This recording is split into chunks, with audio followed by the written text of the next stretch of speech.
Some wood 15 feet down that hole. 3 big cherry logs strapped together. I'm gonna pull them up out of there.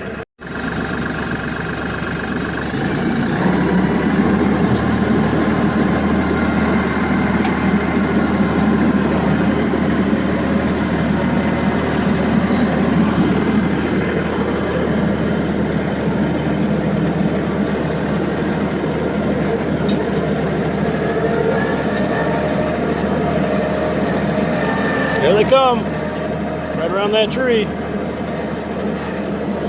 There's all the stuff I pulled up so far.